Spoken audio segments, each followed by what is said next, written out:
Healthy practices जो आपको adopt करनी चाहिए इंटरकोर्स के बाद। Women should always pee after having sex. उसके अलावा क्लीन अप करें। Ideally you want to make sure कि कोई भी फ्लूइड आपके ऊपर लगा ना रहे।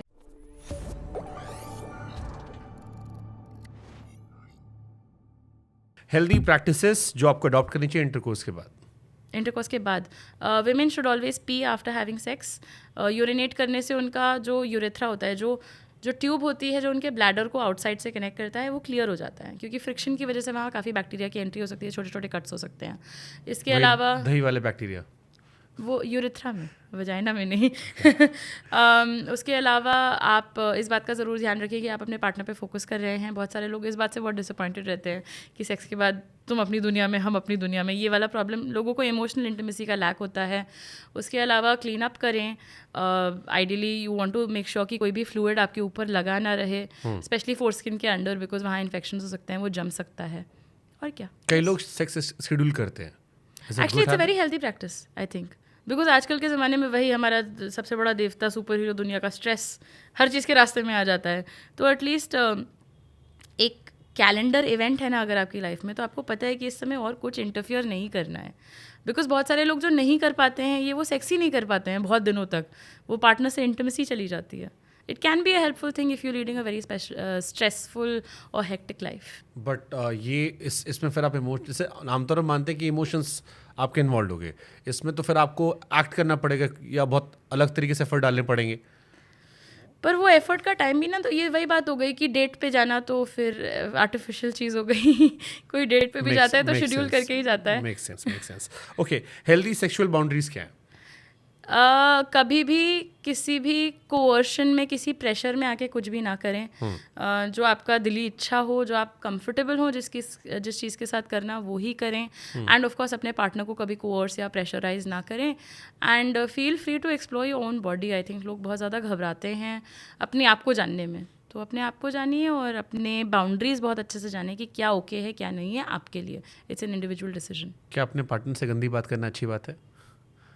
क्या सवाल है।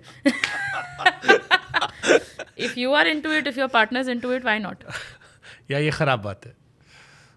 नहीं, खराब क्यों है? वही शर्म वाला वही प्रॉब्लम आ जाता है ना। If both partners are into it, why not? कोई, आई थिंक सेक्सुअल हेल्थ का सबसे बड़ा इम्पेडिमेंट जो है, सबसे बड़ा प्रॉब्लम जो है, वो है हम शेम इतना ज़ोर से इस कॉन्वर्सेशन में लेके घुसते हैं कि अच्छी अच्छी चीज़ें जो हो भी सकती हैं वो नहीं हो पाती हैं। तो आई थिंक फिगरिंग आउट आपके और आपके पार्टनर के लिए क्या करता है, क्या अच्छा रहता है। इज इट मूड और is it intention? It's both. और planning? It's both. It's like going on a date. Mood भी है, इंटेंशन भी है।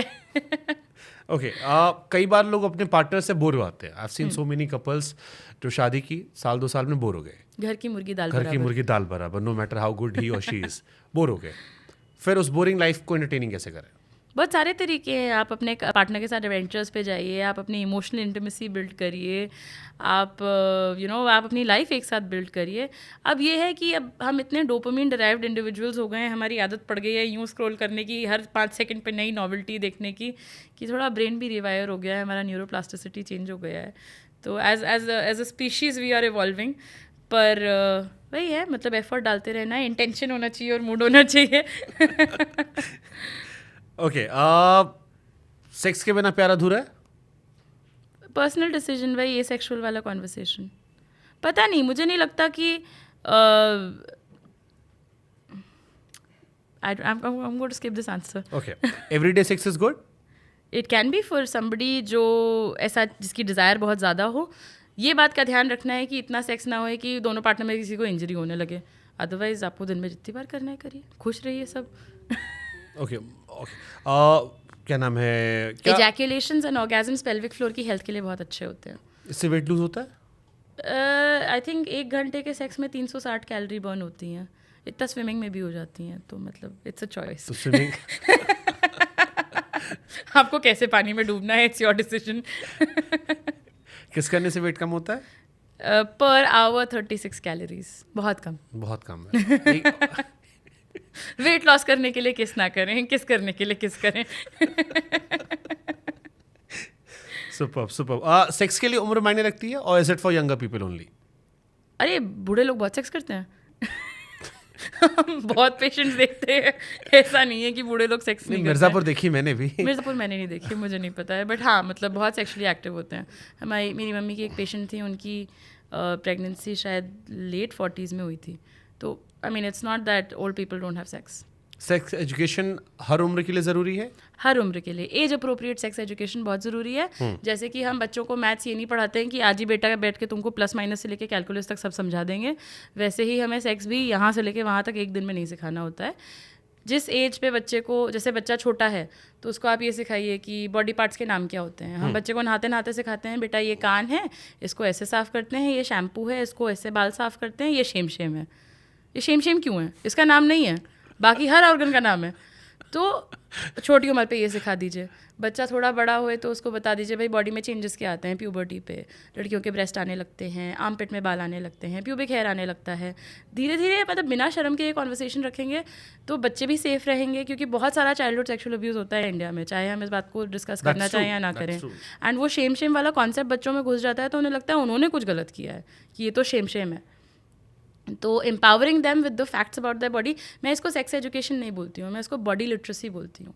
एंड आई थिंक जैसे ही हम वो सेक्स वाला वर्ड हटा देंगे ना, हम बॉडी लिटरेसी वाले एंगल से इसे अप्रोच करेंगे तो और लोग इसको एम्ब्रेस करने लगेंगे। मैंने आपको एक वीडियो देखा था कि चाइल्ड इरेक्शन का, बेबीज़ का। एक तो पहले तो वो कहाँ से खरीदा था? हर गायनेकोलॉजिस्ट के घर में ऐसे मॉडल्स आपको बहुत सारे मिलेंगे। मेरी मम्मी से मुझे विरासत में ये सब बहुत सारे मिले हैं। छोटा बच्चा बड़ा क्यूट सा लग रहा था वो। तो बेबी इरेक्शन क्यों होता है? तो और क्या बच्चे के मन में भी गंदी बातें आ रही हैं? यही तो बात है, ये हमारे दिमाग में ये है कि ये गंदी चीज़ है। तो जब बेबी यूट्रस के अंदर होता है ना, जब प्रेगनेंसी के टाइम पे भी मेल बेबी होता है, तो उसमें भी हमने अल्ट्रासाउंड्स में देखे हैं कि उनको इरेक्शंस हो रहे हैं, क्योंकि बॉडी का टिश्यू डेवलप कर रहा है। ये इवेंचुअली एक चीज़ आगे है जो होने वाली है, तो वो बॉडी उसकी भी तैयारी कर रही है। एंड छोटे बच्चों में भी होता है, ब्लड फ्लो बढ़ता है तो इरेक्शन होता है। इसका मतलब ये नहीं कि वो सेक्शुअली अराउज्ड हैं। काफ़ी सारे पेरेंट्स ने अपने कमेंट्स में शेयर किया था कि जब मेरे साथ पहली बार हुआ मैं तो डर गई, या मैं डर गया, मैं बच्चे का डायपर बदलने गया और देखा उसको इरेक्शन हो रहा है। तो इट्स जस्ट मतलब हेल्दी सेक्सुअल डेवलपमेंट ऐसे ही होता है। मतलब उनका बच्चा कुछ अभी नहीं है, अभी एक्टिव नहीं है दिमाग से उतना। बट वो रील बहुत फनी थी मुझे। Thank you. ओके, अपने शरीर से प्यार करना सेक्स की टूवर्ड्स पहला कदम है? 100%। और अपने आप से प्यार करने का भी पहला कदम है। अपने शरीर से प्यार करना, अपने आप से प्यार करना। ट्रू। तो बॉडी लिटरेसी कितनी ज़रूरी है? अगर आपको पता ही नहीं होगा कि आपकी बॉडी क्या है, किस तरह से रिस्पॉन्ड कर रही है, क्या नॉर्मल है, क्या अब नॉर्मल है, तो आप कैसे उससे प्यार करेंगे? बॉडी लिटरेसी में क्या क्या हर इंसान को जानना चाहिए, लड़के लड़कियों को? आपके ऑर्गन्स क्या हैं, क्यों हैं, क्या सिम्टम्स अब नॉर्मल हैं, क्या सिम्टम्स नॉर्मल हैं, किस तरह से चीज़ें दिखनी चाहिए, कहाँ पे कुछ अलग दिख रहा हो तो it is time to see a doctor. ये बेसिक नॉर्मल अब नॉर्मल चीज़ें जानना बहुत ज़रूरी है। ओके, क्या बिना लक्षण भी STI हो सकता है, सेक्सुअली ट्रांसमिटेड 50% ऑफ STIs में कोई सिम्टम नहीं होता है, साइलेंट किलर बोलते हैं इसे हम। इसलिए STI टेस्ट रूटीनली कराना बहुत ज़रूरी है। एंड एवरी टाइम आपके लाइफ में कोई नया पार्टनर आ रहा है, प्लीज़ प्रोटेक्शन यूज़ करिए जब तक आपका STI स्टेटस क्लियर नहीं है दोनों का। ओके, शादीशुदा लोगों को भी करवाना चाहिए? बिल्कुल, बिकॉज ऐसा नहीं है कि पेनिट्रेशन ज़रूरी हो STI लेने के लिए। काफ़ी सारी STIs कॉन्टैक्ट से फैल सकती हैं। तो आपने किसी सरफेस पे से कोई वायरस उठा लिया और फिर आपने अपने जेनिटल्स को टच कर लिया, पहुंच गया वहाँ पे। And most of them are silent. In fact tuberculosis बहुत होता है जेनिटल्स में, लोगों को पता नहीं होता है, लोग TB सिर्फ फेफड़ों में समझते हैं, तो जेनिटल्स में भी TB होता है। और इंडिया में इनफर्टिलिटी होने के सबसे बड़े कॉमन कॉजेज़ में से एक वही है। एक बड़ा अजीबोगरीब क्वेश्चन आया था जब मैंने लोगों से पूछा कि आपके जेनिटल्स जो होते हैं, प्राइवेट बॉडी पार्ट्स, उनका कलर डाउन क्यों होता है, आपकी बॉडी कलर से अलग क्यों होता है?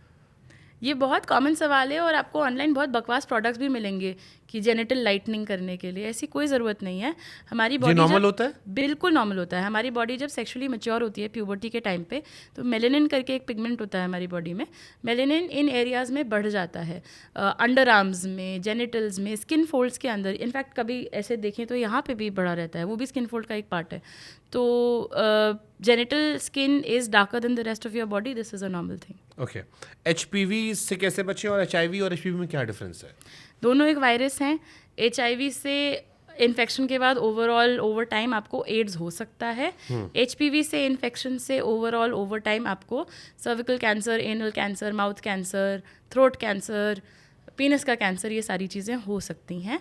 HIV से बचने के लिए कॉन्डम्स यूज़ करने हैं सेक्सुअली, और बाकी मतलब ब्लड टेस्ट लेते समय, कोई भी नीडल यूज़ करते समय आपको ध्यान रखना है एवरीथिंग इज़ क्लीन।